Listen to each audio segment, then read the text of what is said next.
Hello everyone, Rugved Nakade here from TorsionalTraining.com. I have a pretty cool lesson here. I'm going to show you guys how to model a coupling using die ropes. Couplings are really difficult to model, and the reason why is there's a lot of things going on in couplings. For example, what I have here is a drawing of a typical coupling, and what you see are a few different things when you compare this to, say, a regular motor shaft. One thing that's different is you have this hardware that attaches all the different components of the couplings to each other. For example, this is the hub, which probably attaches to like a motor, and then this is the other hub, which will attach to your driven equipment like a compressor. And you have a spacer in between. And then, so typically what you happen to have in couplings are bolts that join these members together. And then there are some flex disc packs in here which are of different materials. So a lot of things are going on in couplings. And so it's very difficult to model the torsional inertias and torsional stiffnesses of the couplings. Coupling manufacturers provide the torsional inertia and torsional stiffnesses of the couplings, and they know that these are difficult numbers to calculate. You can go in and you can calculate a coupling's inertia and torsional stiffness properties, but you need to know a lot about the individual components in these couplings. What I find is that a lot of the experts in the field tend to model the entire coupling up in, say, a CAD package, and then, or like say ANSYS, and then they twist the coupling and calculate the torsion stiffness and the inertia properties. Now, for our course, we really don't have the luxury of modeling a coupling in ANSYS, but the information is provided by the manufacturers. So if this is the first hub, hub 1 right here, and then this is the spacer, and then this is the second hub right here.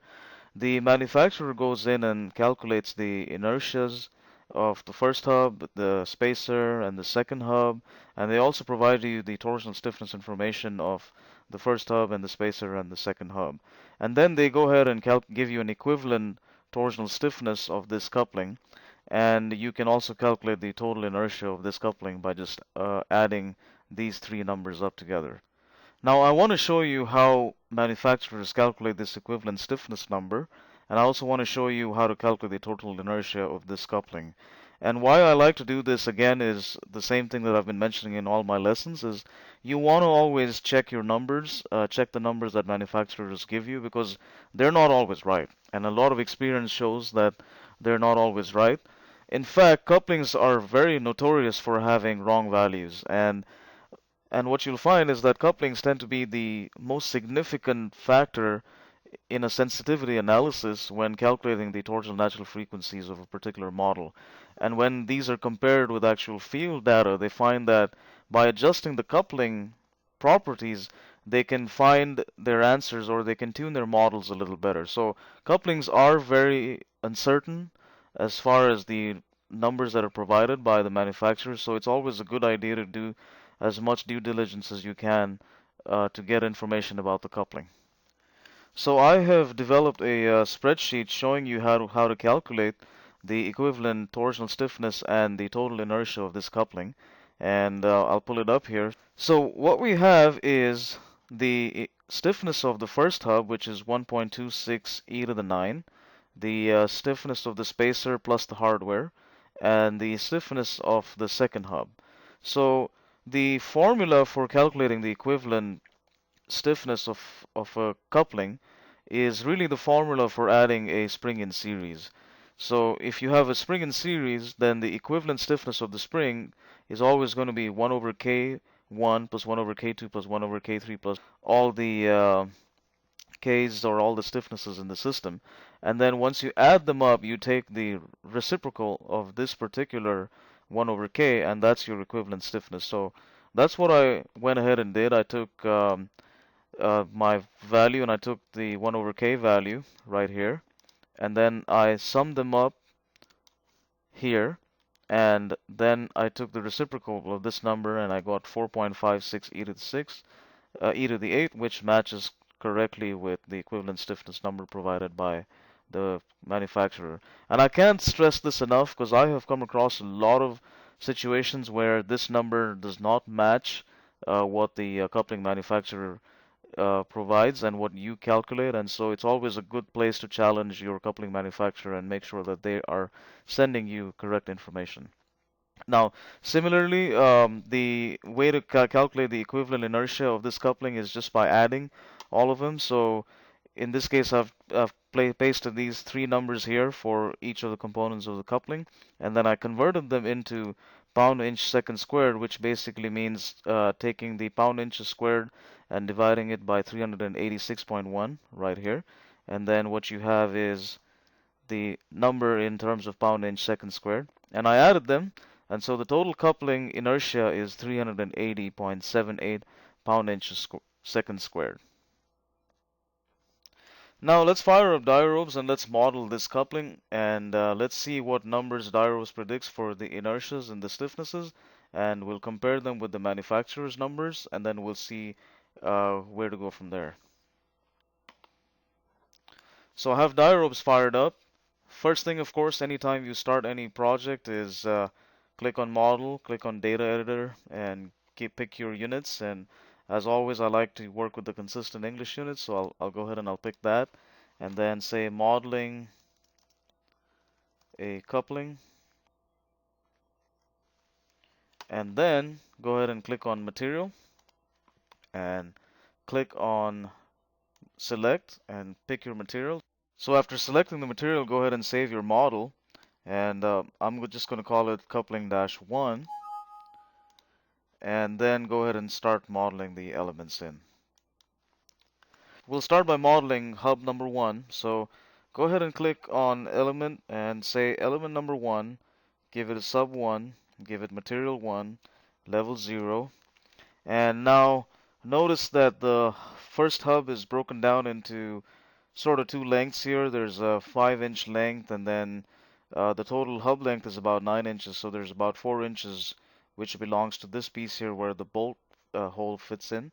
So go ahead and first put in a length of 5, and the mass ID is 7.5 inches, right? So type in 7.5 inches, and the mass OD is 12 inches, so which is this dimension right here. It's 12 inches, so type in 12. Repeat that for the stiffness. So stiffness ID is 7.5 and stiffness OD is 12.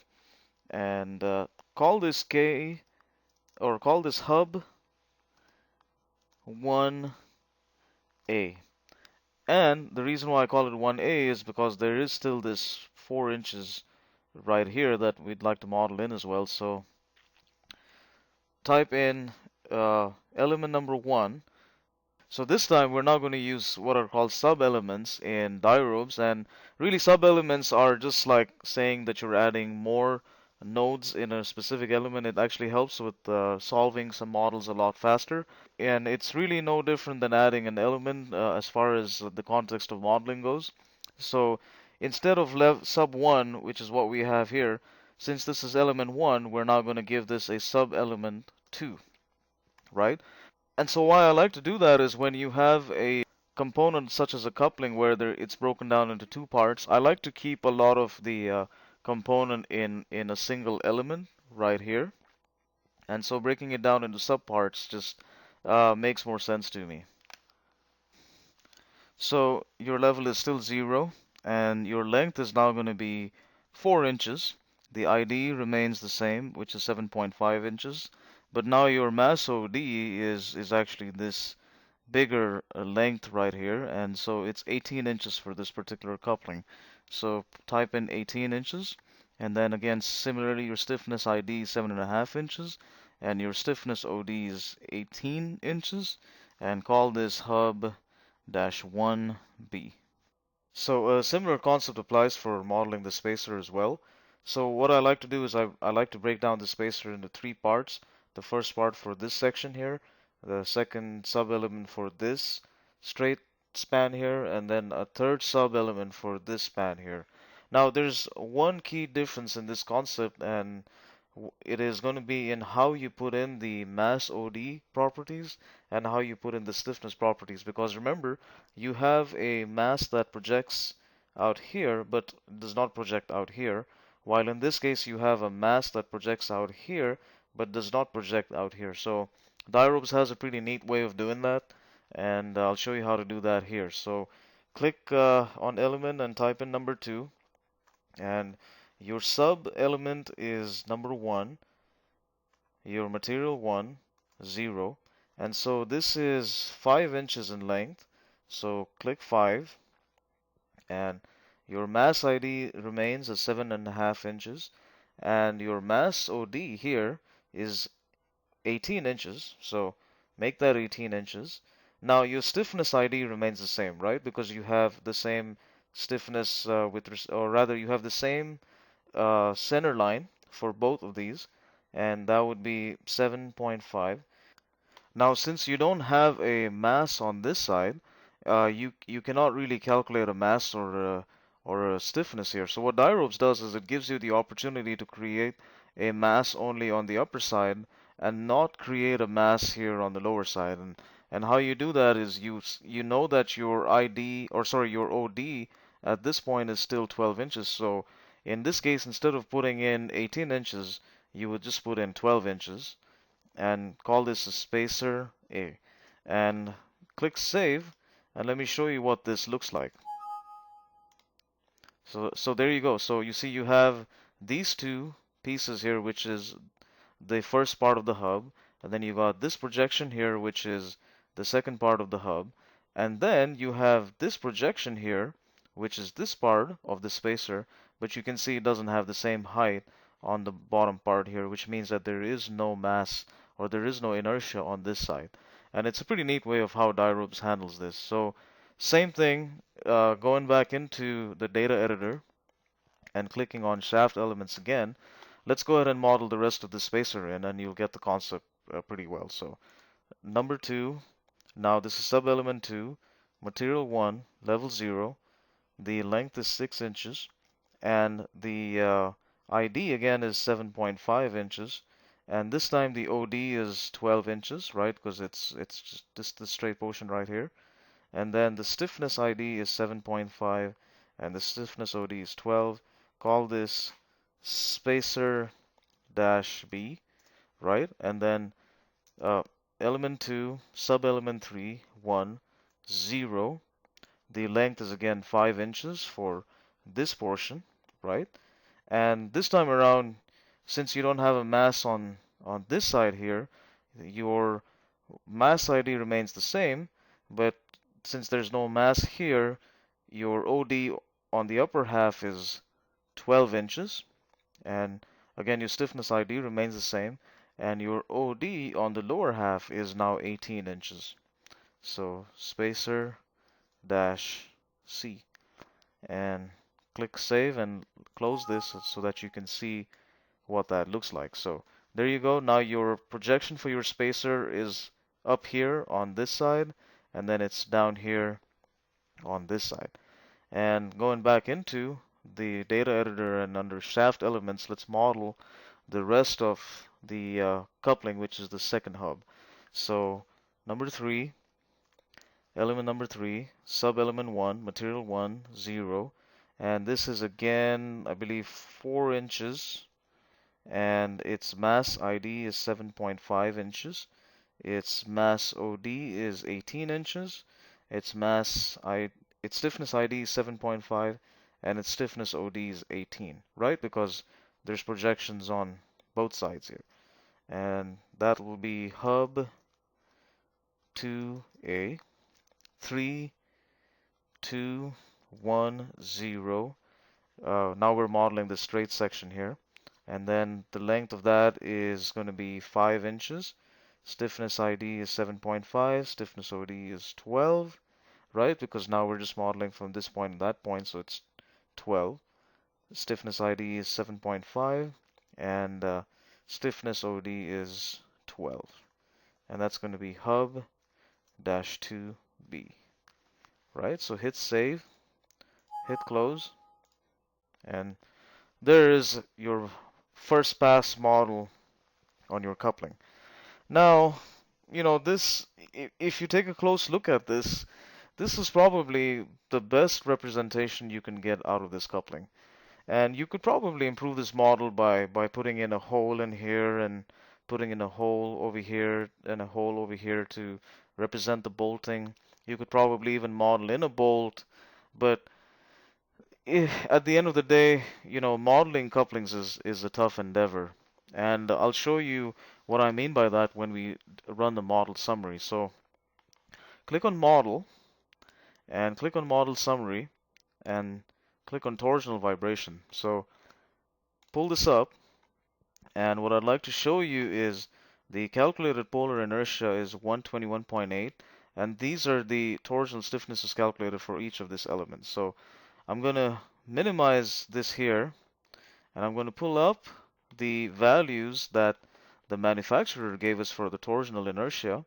So comparing the inertia calculated by Dyrobes and what the manufacturer has, we're calculating 121.8 pound second squared inch, and the manufacturer has 381 point inch second squared. So, that's a pretty significant difference. And I calculated the percent difference here, and going back to my Excel spreadsheet, my comparison is 68%. So I am predicting 121.8 pound inch second squared, and it is 68% less than what the manufacturer predicts for his coupling. So obviously not correct.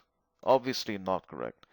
Same thing applies to the coupling stiffness. So minimizing this Excel spreadsheet, what I did is I copied these values, which are the torsional stiffnesses calculated by Dyrobes, and I pasted them into Excel, and then using the equivalent stiffness formula right here, using the equivalent stiffness formula, I calculated the equivalent stiffness, which is 1.1 e to the 9, which is 140.44% greater than what the manufacturer's value is right here, because the manufacturer's equivalent stiffness was 4.56, but Dyrobes is calculating 1.1 e to the 9. So again, obviously not correct. So this should give you an appreciation of the fact that modeling couplings are not straightforward. It's not an easy endeavor because there's a lot of different materials in couplings. Sometimes you have some rubber elements in couplings, which can really significantly affect the torsional inertia and the torsional stiffness of the coupling. So unfortunately, in this case, you are pretty much bound to the values that the manufacturer has given you. And the only way that you can work around this issue is to adjust your values that Dyrobes is predicting with the values that the manufacturer has. That's one way of doing it. And the other way of doing it, I'll show you later in this lesson. So first, let's do the methodology of adjusting your torsional stiffness and your torsional inertia values in Dyrobes to compare with the manufacturer. So go ahead and click on Data Editor, and if you recall, your torsional inertia depends on your density based on the inertia equation, and your torsional stiffness depends on your shear modulus. So you can adjust your density and your shear modulus to match the inertia and stiffness values of the coupling. So let me repeat that. You can adjust your density values and your shear modulus to match your to change your torsional inertia and your torsional stiffness values to match the manufacturers. And this is typically what a lot of people that use, that do torsional modeling are forced to do in order to match the particular coupling manufacturer's data. So I'll show you how I do it. What I do is I put these values in Excel. So my inertia value is 121.8 predicted by Dyrobes, which was calculated because of a density of 7.3 e to the negative 4. So all you do is adjust the density to get this number. So that's 320 times the density divided by the inertia, and what you get is the value of this. So let me just show you how I did that. So it'll basically be taking the density, the desired density, which we know is 380.78 based on the coupling manufacturer's model, multiplying it by the original density and dividing it by the density being predicted by Dyrobes. And it gives you a new density number, which you can then copy. So let me hit copy, and you can paste this value in place of the mass density here. So I'll go ahead and I'll place it here and hit save, hit close, hit yes, and then now run the model summary again. So the model summary opens, and now you have your polar inertia matching the inertia value that the manufacturer has provided. So similarly, let me show you what I did for stiffness. Going back, I pasted in the stiffness value that's being calculated by Dirobes, which corresponds to the original shear modulus that was input into Dirobes, and the desired stiffness that we have based on our manufacturer is 4.56 e to the 8th. So I adjusted the shear modulus based on that, which is to show you 4.56 times the original shear modulus divided by the stiffness being calculated by Dirobes, and it gives you this new shear modulus, which I'll copy and I'll paste that into Dirobes in the material section under shear modulus. So paste it right here, save, hit close, right? And then model summary, torsional vibration. And so what it'll do is it'll go in and it'll calculate your new torsional stiffness information. And so what I'll do is I'll copy this table over, and then I'll go ahead and I'll calculate this equivalent stiffnesses of this value and show that they match the manufacturer's drawing. So I've pasted these values predicted by Dirobes right here and pasted them in Excel, and then we will calculate the equivalent stiffness. So that's first step would be 1 over K, which would be 1 divided by this guy, and then I'll just drag this guy down, delete these, right? And then I will add them up because this is like adding a spring in series. So it'll be the sum of these values, the 1 over K, right? And then I'll take the reciprocal of this number. So reciprocal of sum of 1 over K, which is the same as saying 1 divided by this answer.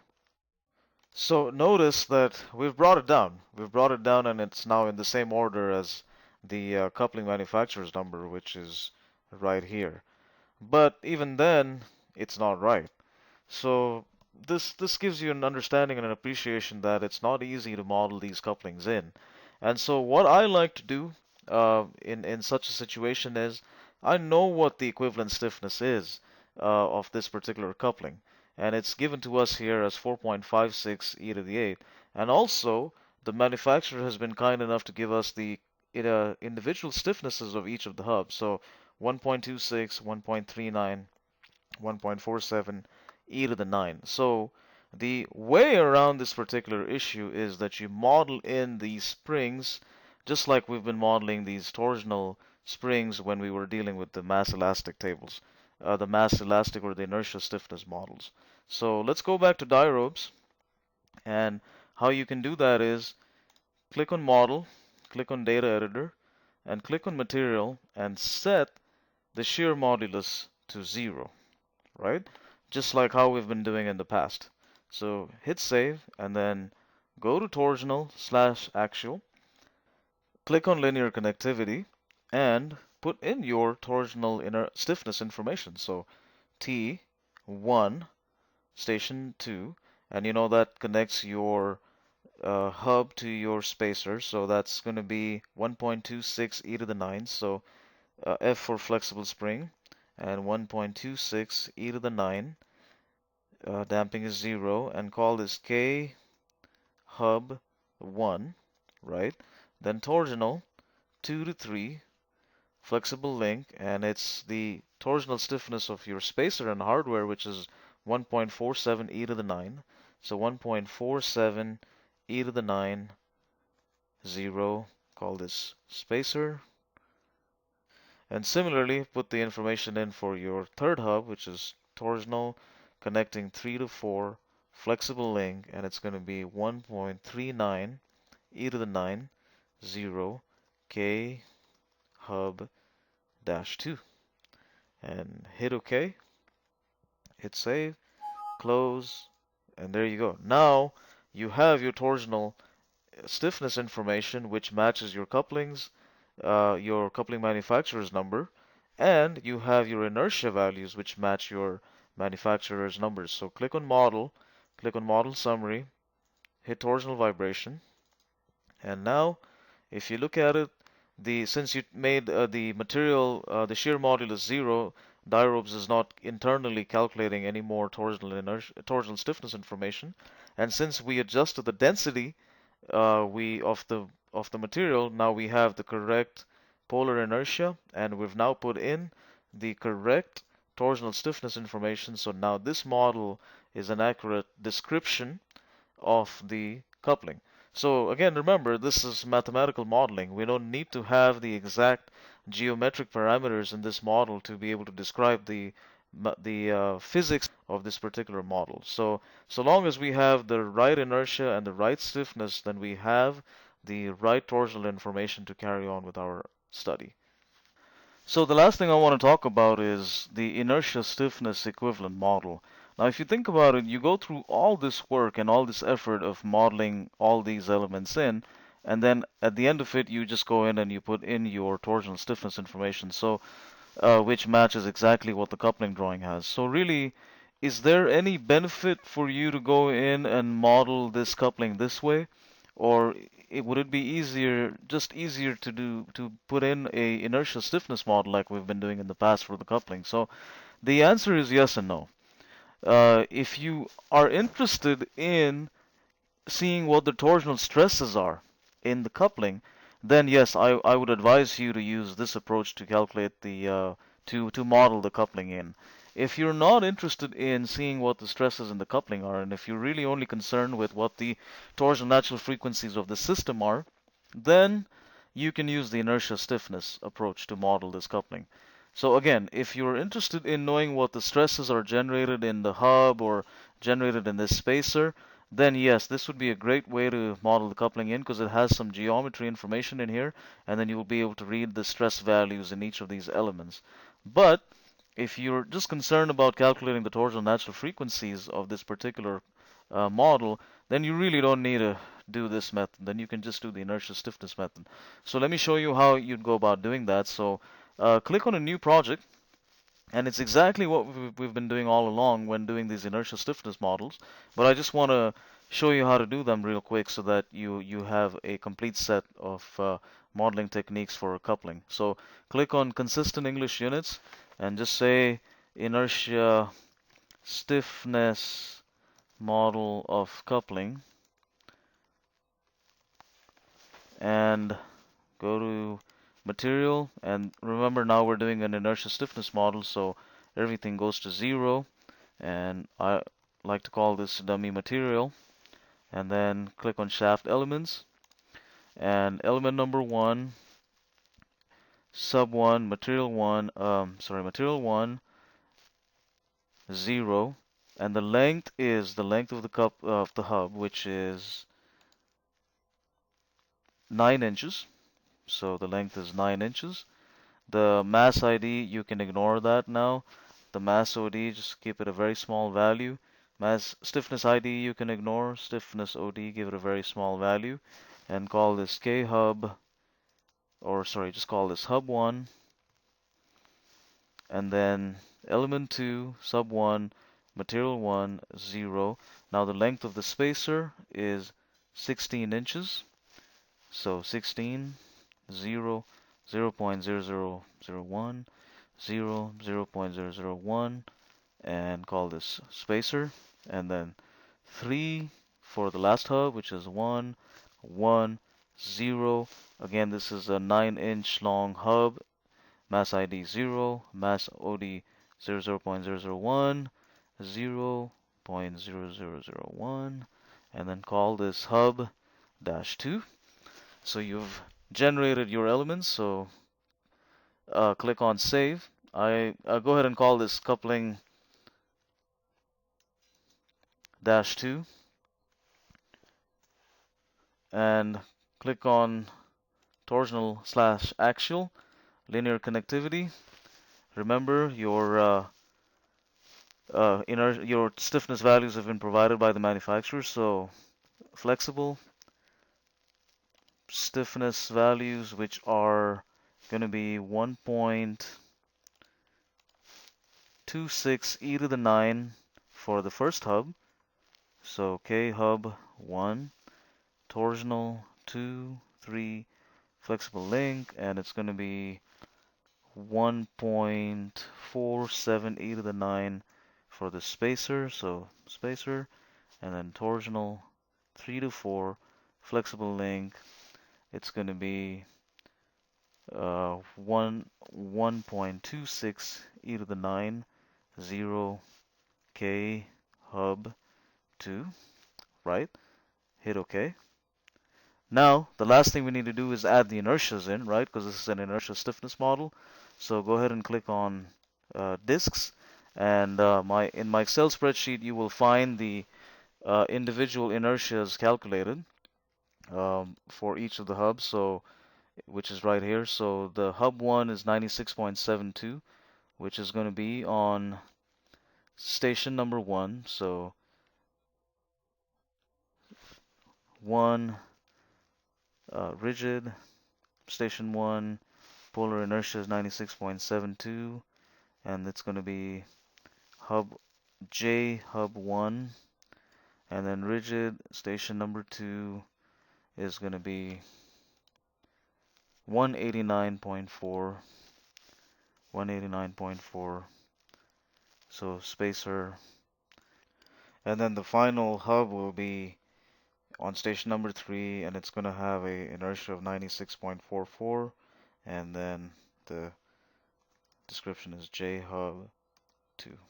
So hit close, save, close, and there you have it. There's your inertial stiffness model of the exact same coupling that we modeled earlier. So the one difference that you see here is that there is an empty station here which doesn't have an inertia.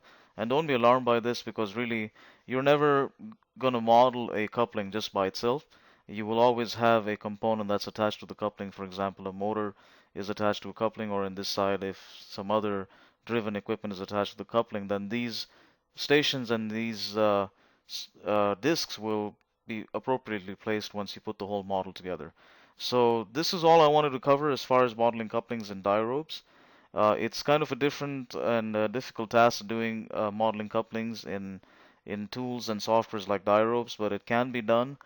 The true approach that most people use out there is do some FEA modeling, or they take the values that the manufacturer gives them and run with them. And there you have it. So this is how you would model a coupling. In the next lesson, I'm going to show you how to put the whole model together. And that'll be the final lesson of this course and the final lesson of this module. So I'll see you in the next lesson. Thank you very much. Bye bye.